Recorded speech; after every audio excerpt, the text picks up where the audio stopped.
끝났고요. 끝났다고. 자, 스톱. 그냥 이거예요. 여기서 다 나와요. 대신에 공식이나 원리는 좀 이따 쓸 거예요. 오케이? 여러분이 구조도 그리려면 되게 부담감 느끼거든? 너 미분할 때 표 안 그리냐? 아니, 우리가 미분해서 그래프 그릴 때요.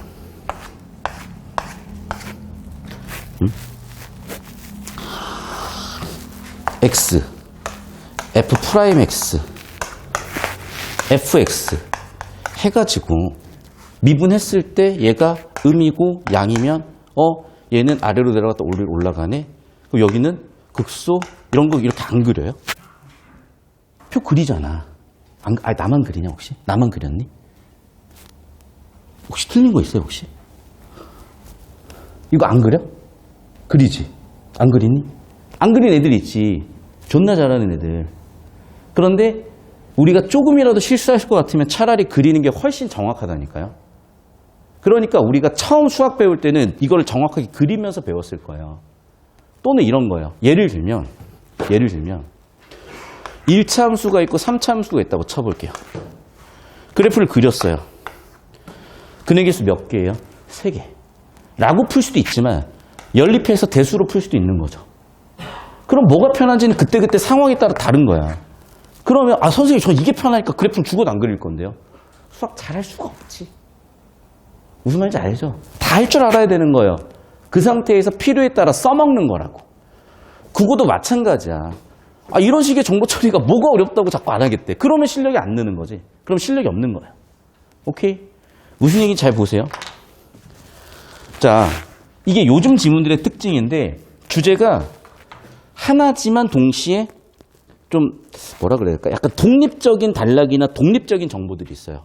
이 지문이 그런 정도인데 볼게요. 1달락. 정부는 국민 생활에 영향을 미치는 활동의 총체인 정책의 목표를 효과적으로 달성하기 정책 수단의 특성을 고려 정책을 수행한다. 야, 벌써 주제가 딱 보였다. 야. 정책 수단. 그리고 정책 수단은 하나, 둘, 셋, 넷. 보이죠? 그리고 1번 강제성은 뭐예요? 강제성에 대한 주제는 정책 수단이고 정책 수단에 대한 1, 2, 3, 4 나눠놓고 정의, 예시. 그럼 정의, 예시를 바탕으로 적용하라는 문제가 28번 단독문항이고 더 이상 얘는 처리할 것도 말 것도 없이 그냥 발췌도로 왔다 갔다 하시면 돼요. 왜? 어차피 기억 안 나요, 여러분. 강제성 뭐였지? 눈 감고 기억해봐. 안 나. 자, 2번이 뭐였지? 안 나. 그냥 발췌도기에서 28번 왔다 갔다 하는 거야, 이거는. 이해됐어요? 이렇게 한 단락이 되게 독립적 성격을 갖고 있을 때는 이렇게 한 문항, 단독 문항이기 때문에 여러분이 따로따로 처리해 주시는 거라 제가 저렇게 현관펜으로 얘는 박스를 쳐놓은 거예요. 여러분 실제로 그래서 1단락에다가 박스를 쳐놓으세요, 현관펜으로. 그래서 1단락에서 연결된 28번 문항에다가 화살표 놓으시고 얘는 별도 처리되는 단락인 거예요. 하나 더. 아까 이제 학생들이 질문했어요. 선생님 어디까지 이해하나요? 라고 물어보는데 간단한 거예요. 간단한 거. 저랑 수업 듣다 보면은 어디까지 처리해야 되는지가 보여요. 지금 여러분이 바로 하려고 하니까 안 돼. 생각을 해요. 이제 나랑 몇 지문 풀었어. 진짜. 10지문도 안 풀었어요. 근데 갑자기 선생님 정보 처리 100% 다 할 수 있으면 어떻게 돼요? 그러니까 수업을 하는 거지. 커리큘럼이 그냥 있는 게 아니라니까, 여러분. 그래서 지금 당장 막 하려고 하지 말고 이렇게 하기 위해서 뭐가 필요한지를 고민해 보셔야 돼. 계속. 왜 여러분 이게 안 되는지를 고민해 보셔야 되고. 사진 찍어주세요. 필기하세요. 좀 더 구체적으로 쓰면 강제성은 어떻다. 직접성은 어떻다. 자동성은 어떻다. 등등해서 화살표 이어지는 게 보이죠? 그래서 강제성에서 강제성, 직접성에서 직접성, 가동성에서 자동성에서 자동성, 가시성이 단락이 하나 빠졌네? 어디냐? 한 단락 지금 뒤쪽에 빠졌어요. 4번. 한 문장. 끝. 됐죠? 이건 28번 여러분 알아서 발제독 하세요. 집에서. 이런 거는 고1 잼민이들도 푸니까 따로 안 풀어드립니다. 수업 시간에. 자, 그 다음에 2단락으로 왔어요. 자, 그럼 정책수단의 선택사례로 환율, 경제현상. 자, 보세요. 정책수단의 선택사례라고 1단락의 정책수단에서 정책수단 선택사례로 도입을 하고 있고 환율 얘기가 나왔고 경제현상. 잠깐만. 경제, 환율, 정책수단. 앞장 와서 앞장의 6월 평가원의 주제 뭐예요? 통화정책. 정책수단. 통화정책, 환율. 연결되는 거 보여요? 보여야 된다니까?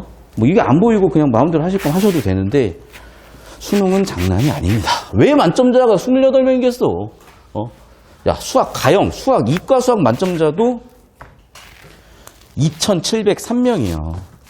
영어 만점자 4만 명이에요. 아직도 영수가 중요한 것 같아요. 길 가는 고3 붙들고 영어 몇 점이에요? 만점이에요? 10명 중에 1명이야. 수학 만점자 2,703명이야. 수학 만점자 100명 모아놔. 존나 천재들이죠. 국어 만점이신가요? 아니요. 국어 만점이신가요? 아니요. 99명이 아니요 하다가 그딴 명 나타나는 거야. 아시겠어요? 보십시다 다시. 이것도 이거 알고 있어야 되는 거야. 기본적인 환율에 대한 개념을. 좀 설명을 드릴게요. 자, 우리가 환율을 올랐다 내렸다는 개념을 정말 모르더라고. 여러분, 자, 전 세계 5대 기축 통화가 있어요. 일단은 여러분 다들 알고 있는 달러. 근데 달러가 나오기 전에는 누가 패권 국가였어요? 영국, 그래서 파운드화. 그리고 패권이 미국으로 넘어갔지만 여전히 센 놈들 유럽연합, 유로. 그리고 최근에 올라온 G2, 중국 위안화. 그리고 중국 올라오기 전에 G2, 그게 일본 엔화였어요. 그래서 이게 5대 기축통화고 이거 알아야 되는 이유는 나중에 모던 머니터리 시어리라 그래서 아베노믹스나 최근에 트럼프도 마찬가지고 이 각국 정부들이 썼던 최근의 경제 정책들이 연결돼 있다 보니까 이거 EBS에 출제된 적이 있고 이거 되게 출제 가능성이 높아요. 나중에 이건 설명드릴 거고 결국 뭐냐면 얘가 있어야 거래를 할 수가 있는 거예요. 아니 원화 들고 짐바브웨 가서 달라 그러면 걔네가 원화가 뭔지도 어떻게 할 거야. 달러 갖고 와서 달라 그래야지. 그래서 환율이라는 건 뭐냐면 1달러를 원화 얼마로 바꿔주느냐의 비율을 얘기하는 거예요. 이해됐어요? 그래서 보통 환율이 올랐다라고 얘기하는 것은 바꿔주는 정도가 높아진 거예요. 그러니까 1,000원이 2,000원 됐다를 환율이 높아졌다, 환율이 올랐다라고 얘기하는 거예요. 이해됐어요? 왜 환율이 오르는 거냐? 이건 결과죠. 왜 환율이 오르는 거냐? 간단한 거예요. 보세요. 원화 가치가 높아진 거에 떨어진 거예요. 1달러를 1,000원 주고 사던 걸 2배를 줘야 사는 거잖아요. 그래서 환율이 올랐다는 거는 1달러 사는데 우리 한국 돈 2배를 줘야 되는 거니까 원화 가치가 떨어졌다요. 이해됐어요? 다시 설명드릴게요. 우리가 1달러를 한국 돈 주고 살 때 1,000원을 주다가 2,000원을 줘야 돼. 그럼 한국 돈 가치가 그만큼 떨어진 거잖아요. 그러니까 2배를 줘야 살 수 있는 거니까. 반대로 얘기하면 달러가 더 비싸진 거고 반대로 원화가 싸진 거죠. 여기까지 이해되셨어요? 이 원리 핵심적으로 알고 계셔야 돼요. 자, 그럼 보세요. 가치가 떨어진다는 거는 간단하죠. 언제 가치가 떨어져요? 원화의 공급이 시장에 많아질 때예요. 이거 머리 싸면 안 돼요. 다 기출이에요. 경상수지 적자흑자부터 다 기출이에요. 작년에 트리핀 딜레마 수능 출제됐을 때 이 내용 이미 전제돼서 나왔던 거예요. 다 알아야 돼요. 그래서 경제가 뒤지게 어려운 거예요. 어려울 것도 없어요. 그런데 기출만 잘 정리하면 돼요. 여기까지 되셨죠? 왜 이걸 깔고 가냐? 다시 한번 얘기하면 기출이고 이거 모르면 이 지문 푸는데 굉장히 고생 옵니다. 왜? 당장 환율 개념을 설명해놨잖아. 자, 계속 볼게요. 외국 통화에 대한 자국의 통화 교환 비율을 의미하는 환율은, 그러니까 이게 골 때리는 거야. 그러면 환율이 올랐다? 우리나라 교환 비율이 올랐다?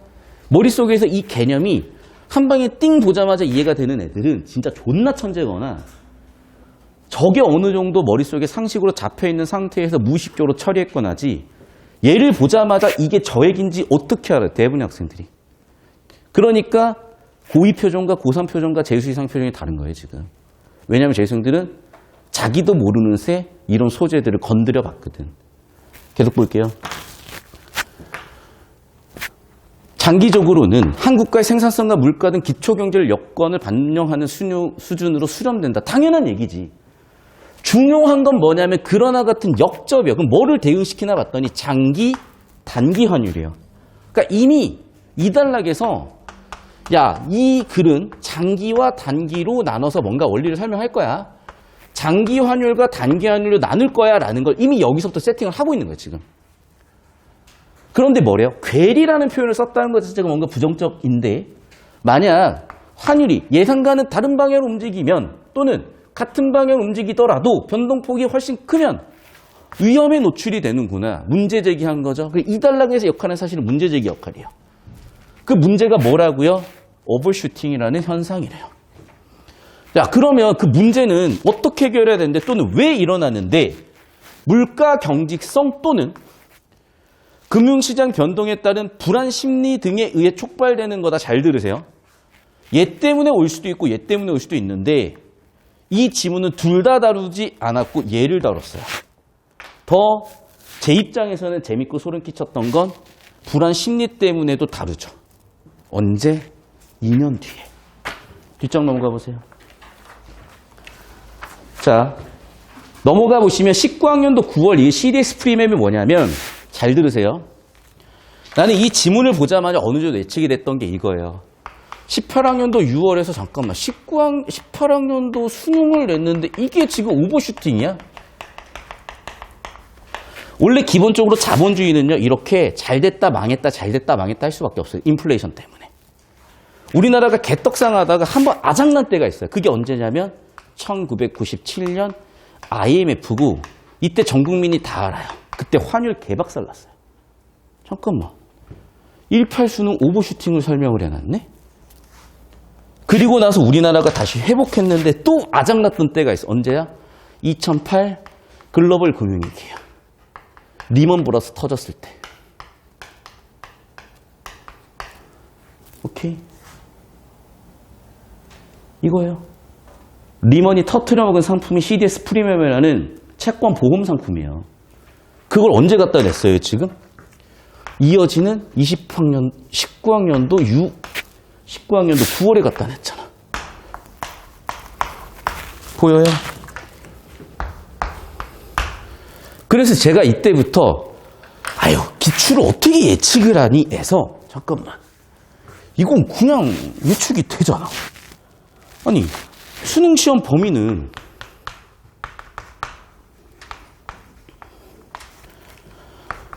EBS 연계의 문제은행이니까 기출에 교육과정, 교과서 같은 건데 잠깐만. 올해 EBS를 보니까 BIS 비율이 나왔네? BIS 비율은 뭐냐면 은행들이 지켜야 되는 예금 대비 자본의 비율 또는 자기 자본 비율인데 이게 낮으면 은행 금융위기가 많이 와요.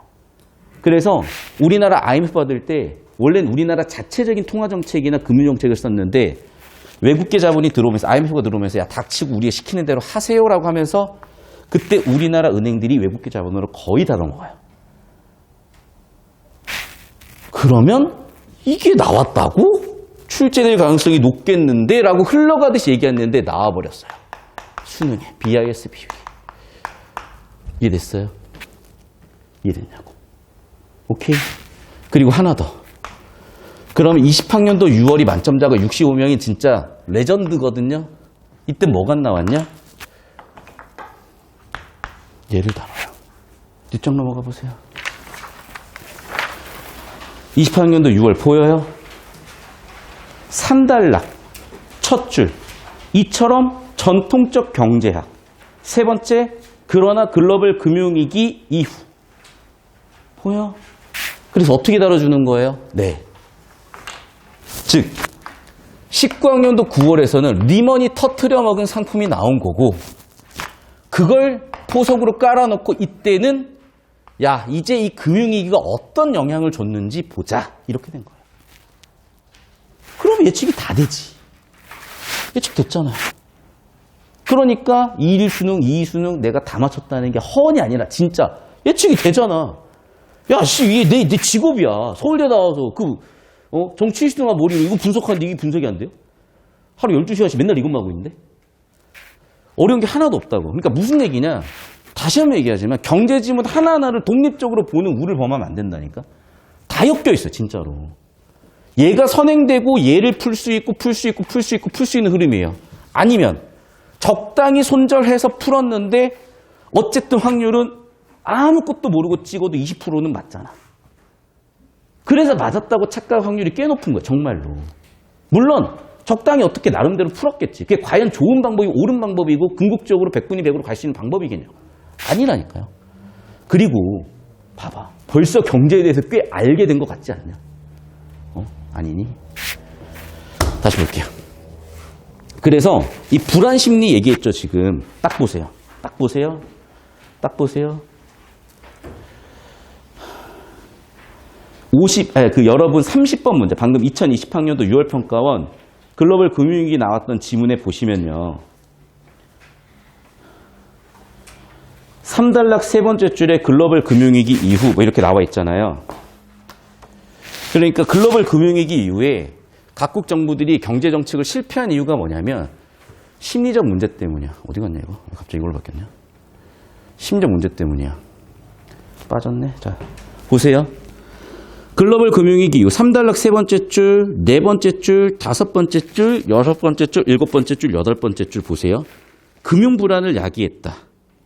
보이나요? 자, 그리고 30번 보기 문제 와보세요.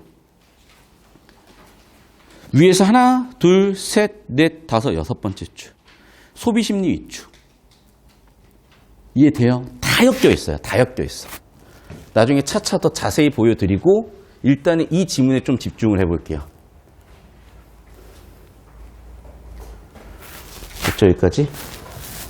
자, 그런데 보세요. 여기서 물가 경직성이라고 짚어준 걸 보면 이 글의 주제는 불안 심리보다는 어디? 물가 경직성 쪽에 가 있는 거예요. 맞죠? 그럼 당연히 왜 물가는 경직적일까? 핸드폰 요금. 물가가 올랐다고 해서 핸드폰 요금을 갑자기 어떻게 올려요? 약정이 있는데.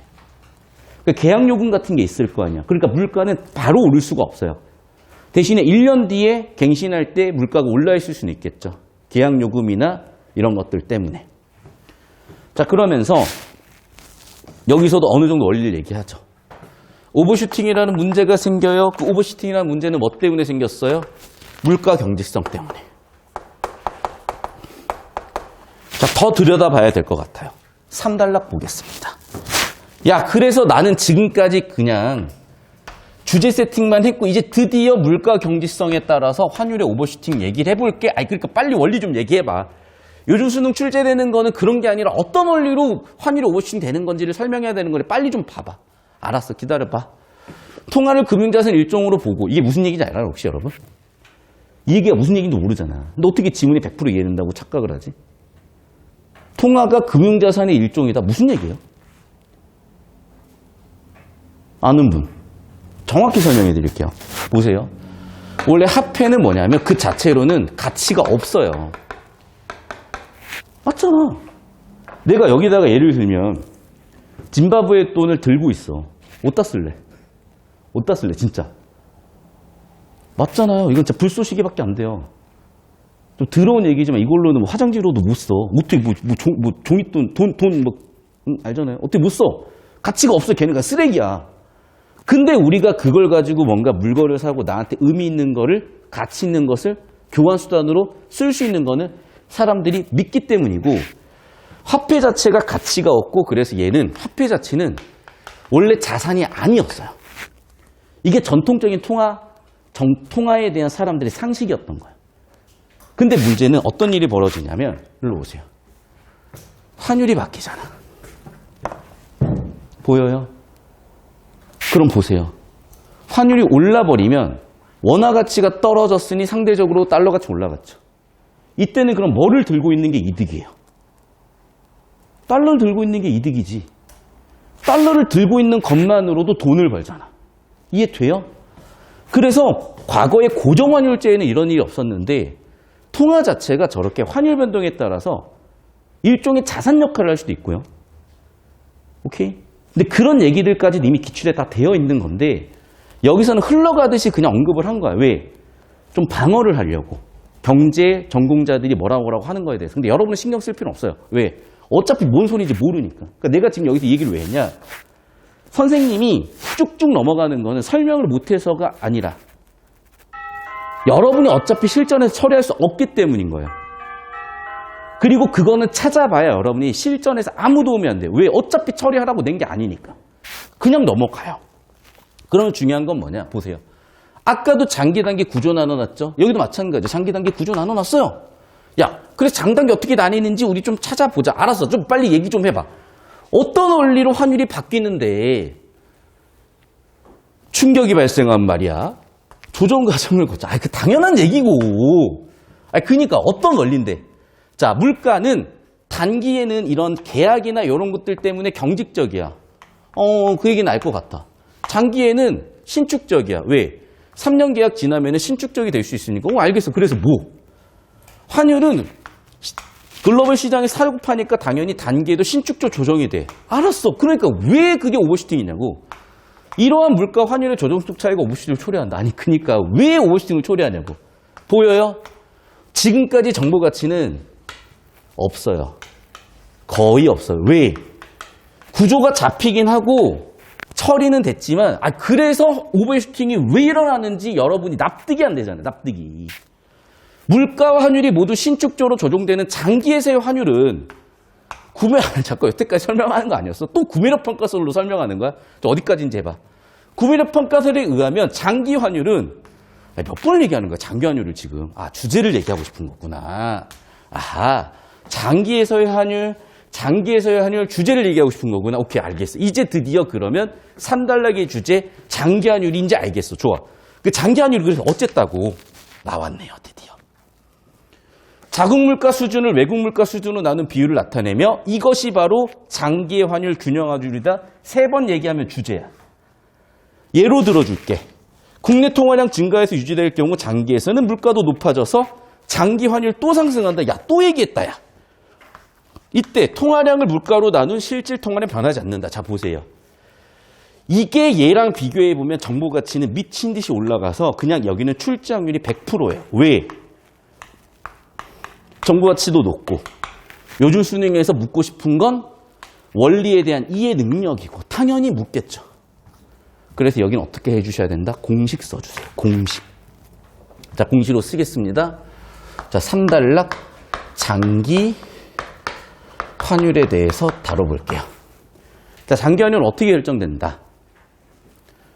자국 물가를 외국 물가로 나눴대요. 자국 물가 나누기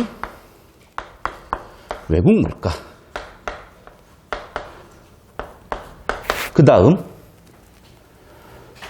예를 들어 가령 국내 통화량이 증가 유지될 경우 장기에서는 자국 물가가 높아진다. 무슨 얘기지? 지금 보니까 실질 통화량이라는 게 있는데 실질 통화량이라는 놈은 뭐분의 뭐다? 물가분의 통화량이다.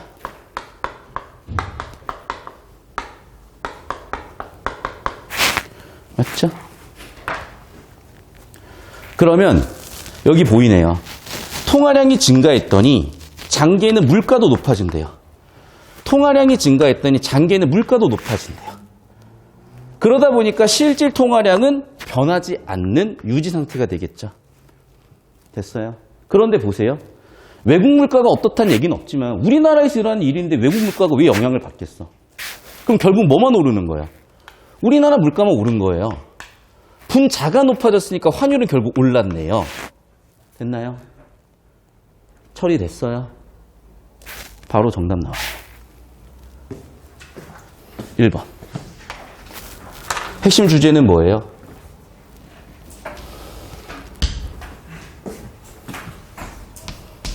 국내 통화량 증가, 국내 통화량 증가, 결국 장기 환율 높아져요. 국내 통화량 증가, 결국 장기환율 높아져야 하는데 변함없네. 개소리네. 정답 1번 끝. 됐어요.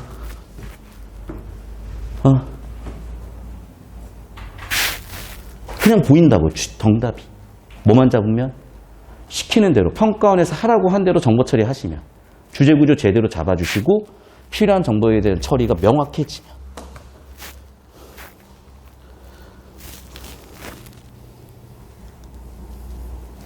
사진 찍어 올려주세요. 필기하세요.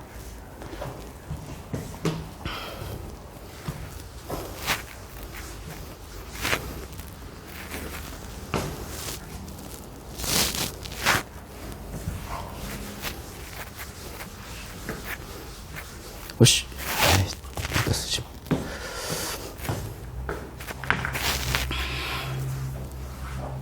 (10초만) 더 드릴게요. 사진 찍어서 올려주셨어요. 4달러. 그럼 보세요. 뭐가 나오겠어요? 이 단기환율 나오겠죠? 단기환율 나오죠. 4달러. 그런데 단기에는 다른 움직임, 오버슈팅, 그러니까 어떻게 나타나냐고. 빨리 좀 원리 좀 설명해봐. 자, 예를 들어줄게. 좀 기다려봐. 국내 통화량이 증가해서 유지되잖아요. 물가가 경직적이니까 실질 통화량은 그대로라. 이에 따라 금리는 하락하고요. 국가 간이 뭔 소리야 이렇게 돼요. 이제 잘 보세요. 아까 내가 18학년도 6월을 괜히 써드린 게 아니라니까. 잘 보세요. 지금 통화량부터 볼게요. 은행의 통화량이 느니까 대출 경쟁이 심해지죠. 그래서 금리는 낮아졌죠. 맞습니까? 아까 18학년도 6월 필기한 거 봐봐. 요거 이해돼요? 통화량이 높아지면 금리가 낮아진다예요.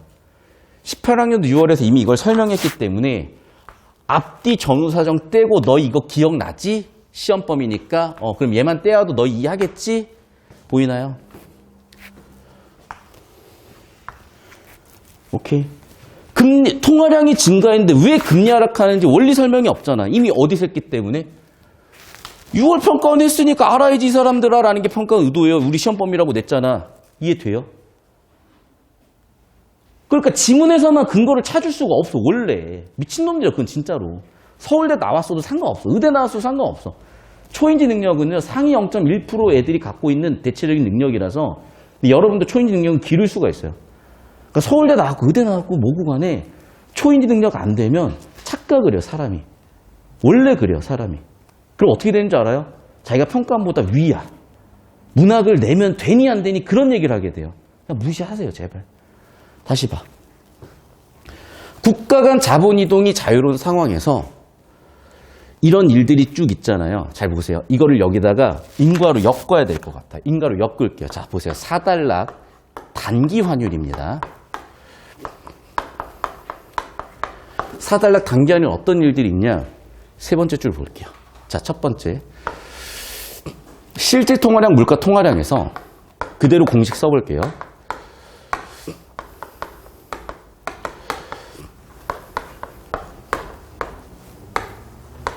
어떤 이유 때문에 국내 통화량이 늘었어요? 어떤 이유 때문에 국내 통화량이 늘었어요? 물가는 경직적이에요. 유지가 돼요. 그러면 당연히 분자가 커졌으니까 실질 통화량 커지죠? 실질 통화량 커지죠? 금리는 하락이에요. 왜? 이미 이쪽으로 오세요. 18학년도 6월에 금리 하락을 이미 배웠으니까. 그래서 평가원에서는 야 실질 통화량이 늘잖아. 그러면 시장 금리는 하락한단다. 여러분 그럼 보세요. 금리가 하락한다는 거는 내가 받을 수 있는 이자가 줄어든다는 얘기죠. 돈을 빌려준 사람은 수익이 떨어지겠죠. 그러니까 기본적인 수익성이 악화되는 거예요. 그러면 외국계 자본들은 굳이 뭐하러 우리나라에 돈을 넣어놓습니까? 당연히 수익성이 떨어지니까 수익성이 높은 곳을 향해서 자금 유출을 시키겠죠. 그리고 당연히 앞으로도 자금이 안 들어오겠죠. 그러니까 국가 간 이동이 자유롭죠. 어떻게 돼요? 금리 하락하다 보니까 수익률 하락이고요. 당연히 자금 유출돼 버리고요. 결과적으로 어떻게 돼요? 통화 가치가 하락이 된대요. 이건 또 뭔 얘기냐? 제가 갖다 저기다 써드렸죠. 자, 무슨 얘기예요?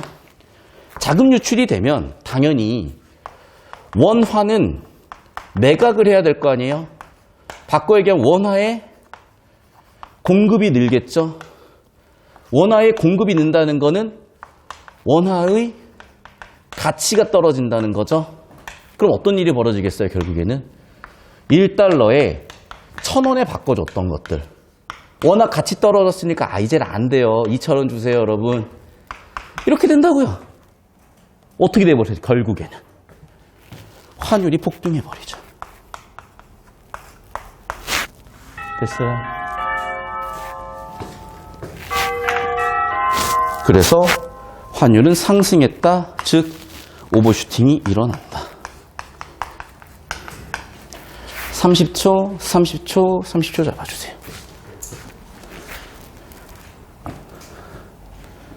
그냥 푸는 질문이 아니에요, 여러분. 제발. 그냥 풀려고 하지 마세요. 그러니까 지금 고2 학생들 표정이 이제 상당히 이제 심각해졌거든. 알겠어. 알겠고 지금 이건 고3들도 못 풀어요, 사실은. 어지간한 고3들 이 문제 못 풀어요, 제발. 그러니까 너무 한 번에 많이 가려고 하지 마시고 제가 여러분 수준에 맞는 0점으로 슬슬 조율해 갈 테니까 아시겠죠? 근데 뭐 들을만 하면 들으셔도 됩니다. 여기까지 질문. 필기 잡고 계셔, 30초씩. 1분 30초 있다가 다시 설명 좀 드릴게요.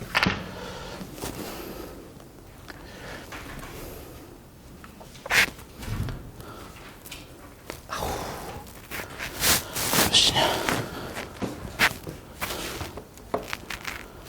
30분.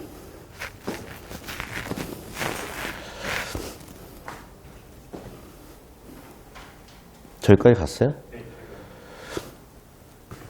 여기까지 갔다고? 여기까지 갔어요? 오케이.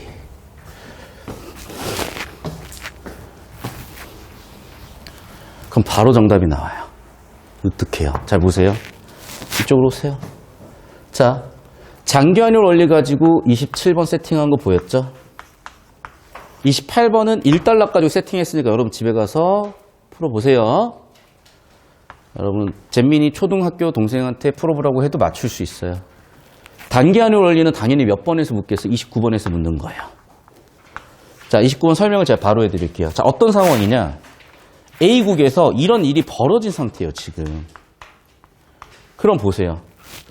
만약에 B국이 있었는데 A국과 B국밖에 없었다면 당연히 여러분이 자금 유출을 어디로 시키겠어요? B국으로 시켜야지.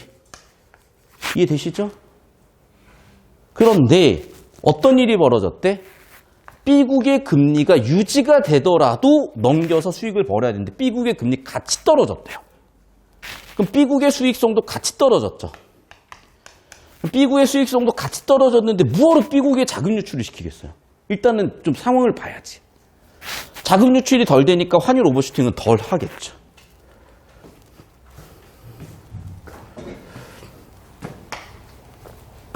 됐죠?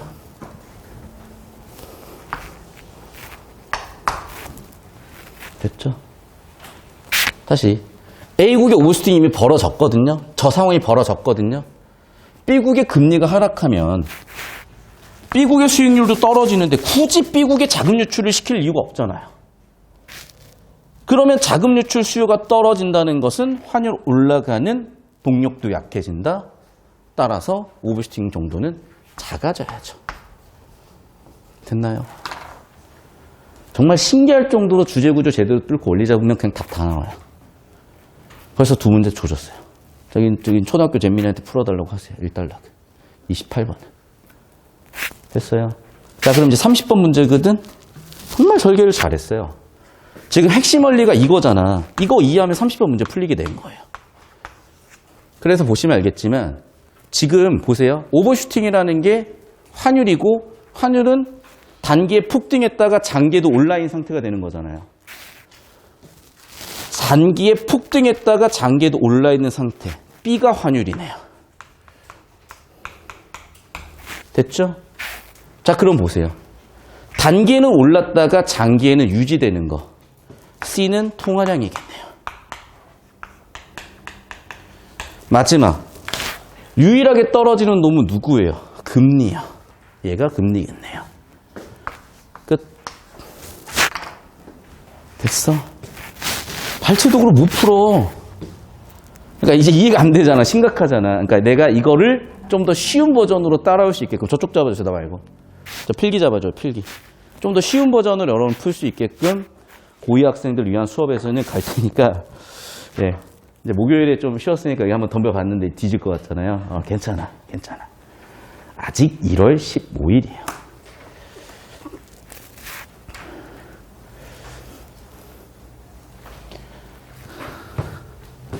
자, 마지막 문제.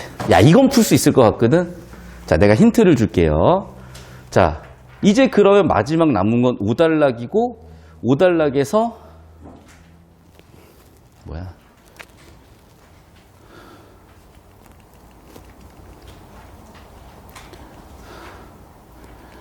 5단락에서 요거 박스 쳐서 31번 낸 거 보이죠? 자, 팁을 드릴게요. 여러분 그냥 앞으로 뭔지 모르겠으면은 주제 잡으세요. 주제 잡는데 도움 주는 거는 구조예요. 구조는 제가 세모 치거나 아니면 옆에다가 뭐라고 글자를 써드리는 거예요. 자, 힌트를 더 드릴게요. 우리는 보통 마지막 단락을 무슨 단락이라고 그러죠? 배웠잖아. 마지막 단락이 무슨 단락이야? 아, 진짜 존나 쉬운 거예요. 이건 초등학교 잼민이들은 바로 대답해. 끝단락이라고 해요. 미안해. 진짜 끝단락이라고 하잖아. 또는 결론이라 그래요. 좋아. 그럼 여기서 조금 어려운 거 물어볼게요. 초등학교 4학년쯤 되면 대답할 수 있어요. 결론 단락의 역할은 뭐예요? 뭐예요? 아, 그냥 초등학교 4학년 데려갔다 생각하고 그냥 괜찮아. 재민들처럼 아무 얘기나 막 해. 재민이 아무 얘기 막 하잖아. 결론 단락 역할은? 정리. 정확해요. 맞아. 결론 단락 역할은? 저 눈 맞으신 거 맞아요. 결론 단락 역할은? 요약 정리. 저 그거 쓰려고 그랬어, 진짜. 구라치는 거 아니야. 자, 요약 정리예요. 그럼 여러분 보세요. 요약 정리를 알려주는 표지, 요약 정리를 알려주는 연결사 찾아보세요.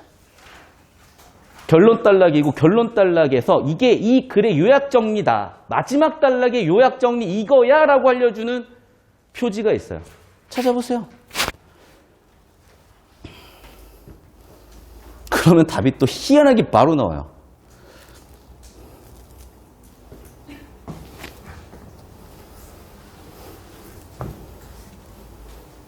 거기 들어볼까요? 진짜 끝판에 나왔죠. 이와 같이. 보였죠? 지금까지 나왔던 내용을 정리해주는 역할, 이와 같이. 자, 이 글의 주제 뭐였어요? 이 글의 주제 뭐예요? 이 글의 주제 뭐예요? 이 글의 주제 뭐예요? 환율. 환율의 오버슈팅. 주제 환율. 환율을 어떻게 해야 돼요? 용인하래요. 바로 정답 3번 선지 끝나요.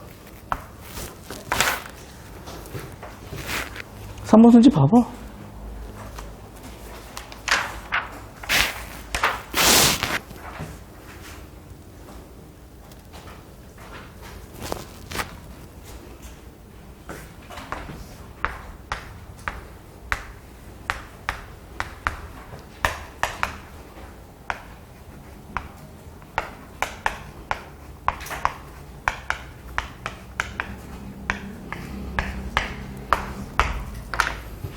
됐어요. 사이즈 올려주세요. 필기하시고. 이거예요, 여러분. 이 정도면 이런 지문도 8분 컷 하죠. 우리가 지금 이 자리에서 8분 컷이 돼야 시험장 가서 12분 컷을 해서 독서 세 지문 36분 컷 해서 80분 안에 푸는 거예요. 이해됐어요? 그러면 여러분의 100분위가 99, 98, 97. 오케이? 1등급은 기본이고 1등급은 기본이고 국어 1등급은 여러분 생각보다 그렇게 어렵지 않아요. 문제는 이상한 짓만 한다는 거. 봐봐. 지금도 뭐 하는 건지 모르겠잖아. 맞아요. 여러분이 수학 생각을 해봐. 수학 인강 생각해보자. 내 기억으로 예를 들면 뭐 수원이야. 개념강 60강이야. 수투야. 개념강 60건이야. 예를 들면 뭐 미적이야. 개념강 60건이야. 60강이야. 그럼 180강 들으면 씨발 1등급 바로 나옵니까? 웃기는 얘기지. 기출문제 존나 풀어야죠. 문제풀이 강의 30강씩 하면 90강. 180 더하기 90 해봐. 270강. 270강 들으면 바로 1등급 나옵니까? 킬러 들어야죠. 킬러 한 40강 들었어. 야, 310강을 들어야 1등급 나올까 말까인데. 우리 이제 한 4지문 풀었니? 너무 급해, 이 사람들아. 이거야, 근데. 금방이에요. 감각 있는 친구들은 2주 만에 확 바뀌어 있어. 진짜 이거는. 어떤 애들이 있었냐? 9월에 3등급. 2주 수업 듣고 10월 학평 100분이 99. 서울대 공대 갔어요. 15분 넘기고. 2주 만에. 그러니까 감각이 있으면 바로 바뀌는 건데 그 친구는 어쨌든 서울대 공대를 갈 정도의 베이스가 어느 정도 있는 상태에서 국어만 문제였겠지. 그러니까 여러분 별거 아니에요. 여러분 시간 충분히 많이 남아있고 지금부터 제가 이 정도를 이렇게 풀어내기 위한 베이스는 다 깔아드릴 거예요. 다만 아까도 얘기했지만 굉장히 여러분의 범위가 넓어요. 지금. 같은 고1인데도 어떤 애들이 이 수업을 충분히 따라와요. 진짜. 이거 고1 N반하고 수업 똑같아요. 맞죠? 실장님? 화요일이었나? 수요일이었나? 수요일 오전이 고1 메디컬 반이에요. 얘 중딩이야. 심지어 중2도 있어, 그 중에는. 근데 이 수업을 따라와요. 아, 씨, 어떻게 하지? 난 이제 고3이고 재수생인데 그럴 필요가 없어요. 어차피 여러분, 제가 키 얘기하면 웃기긴 하지만, 너무 쳐다보지 마. 결국 여러분이 키는 초등학교 6학년 때 다 성장을 하든 25까지 크든 결국엔 커요. 두뇌도 결국 커요. 아시겠어요? 걔네는 두뇌 성장이 좀 빨랐을 뿐이에요. 아니 그러면 중2 때 대학 가니? 다 고3 때 대학 가고 재수에 대학 가는 거야. 그러면 그 나이 때는 두뇌 성장이 끝나요. 그러면 누구나 다 이 정도는 처리할 수 있는 수준까지 머리는 돼요. 정말 안 되는 애들이 있을 수도 있는데 아니에요. 내가 해보잖아요. 죽어라고 내가 시킨 걸 안 해요. 평가원이 시킨 걸 안 하고 자기 멋대로 하니까 안 되는 거예요. 진짜 귀를 반쯤만 열고 들어도 수업 시간에 쟤는 왜 저런 질문을 하지 했는데 막 100분이 95 나와요. 대학 잘 가요. 막 신기해요. 진짜. 왜 웃냐면 이제 알잖아. 그 실장님하고 나는 애들 성적이 어떻게 바뀌었고 알잖아요. 수업 시간에 황당한 질문을 자꾸. 난 그러거든. 아니 네가 작품을 정리하면 수능시험장 기억이 날 것 같니? 내신이니? 근데 쌤 다 EBS 작품 정리하는데요. 그러니까 너는 99%를 살고 싶은 거야? 1%를 살고 싶은 거야? 아, 쌤 그래도 99% 그렇게 하는데요. 아니 너 모의고사 치면서 네가 아는 작품이 몇 번이나 나온 적이 있어? 진짜 몇 번 나온 적 있어요? 저 정시 7등 하면서요. 모의고사 10번 치잖아요. 내가 아는 작품 나올 경우가 두세 번도 안 돼요. 그럼 작품 정리하면 그게 도움이 돼? 안 된다니까? 작품을 처리하는 능력을 묻는 거지 왜 암기력을 물어요, 수능에서. 근데 무지성으로 국어, 문학은 다 때려온다고. 뭔 공부를 하는 거야, 도대체. 근데 그런 질문 하나조차도 막 3, 4등급 헤매다가 100분이 95 나왔대요. 아, 1%는 더 나오면 씨발 1등급인데. 그래도 대학은 잘 가더라고요. 봅시다. 이런 느낌 좀 잘 봐주시고. 자, 다시 한번 정리할게요. 1단락에서 정체수당 세팅을 했는데 얘가 완전히 독립적 성격으로 정보가 이렇게 4개 나왔잖아요. 항상 그런 거 아닌데 이렇게 정보가 4개 내지 6개가 이렇게 완결돼서 출제가 단락에서 나오게 되면 보통은 얘는 한 문항 왔다 갔다 하는 문제예요. 그래서 얘는 그냥 뗄게요. 자, 두 번째. 1단락에서 오버슈팅으로 원리 도입을 했는데 경제 지문은 원리, 인과, 공식 나오면 무조건 이거 묻게 돼 있어요. 그래서 얘는 도입일 뿐이고 3단락 장기한율 원리와 4단락 장기한율 원리를 정확하게 처리하고 있으면 결국 통화량 올랐을 때 장기한율 오른다. 통화량 올랐을 때 장기한율 오른다. 아웃. 바로 1번 보였고요. 단기한율 원리요. 통화량이 늘었을 때 물가는 계약 요금 등등 때문에 경직적이지만 실질 통화량은 늘고 6월 학평에서 배웠죠? 통화량이 늘게 되면 금리는 떨어져요. 금리가 떨어지니까 수익성도 떨어지네요. 외국계 자본들이 있을 이유가 없죠? 그러면 당연히 원화를 팔아요. 원화 공급이 많아져요. 원화 가치 떨어져요. 환율이 폭등해요. 그런데 그렇게 자금 유출시켜가지고 금리가 높다고 생각한 B국으로 가려고 했으나 B국 금리도 같이 나락으로 갔어요. B국도 수익성 나락이에요. 아니 씨 어떻게 해야 돼? 자금 유출 굳이 시켜야 되나 말아야 되나 애매한 상황이 벌어지네. 오버슈팅 정도는 좀 완화되겠죠. 그래서 29번, 1번 A에 발생한 상황이 있지만 B국 금리가 하락해버리면 B국의 수익성도 하락하게 되고 B국의 수익성을 보고 유출이 되려다가 유턴. 오버싱 정도는 완화되겠죠. 정답 1번 끝. 매우 쉬워요. 그러면 봐. 단기적으로 빵 올랐다가 오른 상태로 유지되는 얘는 환율.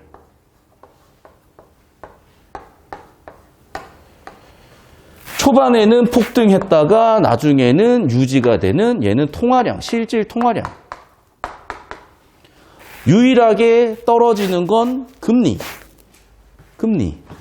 A, B, C 짝지어주기 끝. 뭐가 어려워. 마지막 문제. 그래서 봤더니 잠깐만. 결론 단락이네. 결론 단락에서 요약정리 가장 정보가치 높은 건 뭐였어요? 지금까지 주저리 얘기했어도 야 결론이야 잘 봐. 이와 같이. 주제 뭔데? 환율. 환율 어떻게? 냅도. 31번. 환율 좀 냅두래요. 넌 왜 바꾸니? 정답 3번 끝. 어려워요. 설계가 알면 이렇게 쉬워지는 거야. 결국에는 이걸 하기 위한 베이스가 기존 기출된 소재들에 대한 이해, 그리고 수능에 출제되는 지문 구조 특성에 대한 이해, 그걸 실전에서 내가 할 수 있어야 되고, 그게 되고 나면 정답이 되게 쉽게 보인다요. 그럼 이게 무슨 의미가 있냐고요? 1등급 받고 100분의 100 받고 대학 가겠지. 무슨 의미가 있냐고요? 경제 알아야지. 야, 너희도 비트코인 120만 원에 사가지고 80만 원에 팔길래? 내 서초파락은 5억에 살 수 있었던 거 지금 14억 돼서 쫓겨날 거예요? 싫어요. 현실이야, 현실. 내가 왜 여기 있는지, 여기까지만 얘기할게요. 너무 슬퍼지니까. 갑자기 또 화학 올 수 있어서 여기까지만 얘기하고, 평가원의 참 교육, 참 가르침 배우시면서 여러분 다들 부자 되시면 될 것 같아요. 됐죠? 자, 그러면 이제 우리는 이어지는 지문으로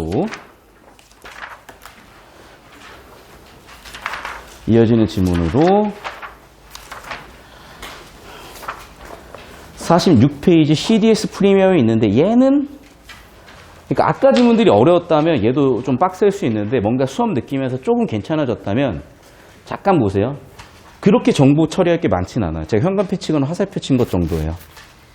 그러니까 배운 내용을 어떻게 하면 써먹을 수 있을지 보면 되는데 이거는 여러분 뒤쪽에 한장 파이널이라고 있어요. 거기에 경제 파트 어떻게 처리하는지, 독서 전반 어떻게 처리하는지 정독하고 한번 들어가 보시면 좋을 것 같거든요. 자, 그래서 자, 여러분 필기하시고 필기한 거 좀 눈복습 해주시고 화장실 갔다 올 분들은 갔다 오시고 한 장 파이널 읽으실 분들 읽으시는 시간을 7분 들여서 55분부터 이 CDS 프리미엄 지문을 10분 딱 풀면 될 것 같아요. 그러면 9시 5분에 시작을 할 거고요. 자, 질문 카톡으로 주셔도 되고 저한테 오셔도 되는데 가급적 카톡으로 주시고 오시는 게 좋아요. 그래야 남아서 제가 답변도 확실하게 드릴 수 있으니까.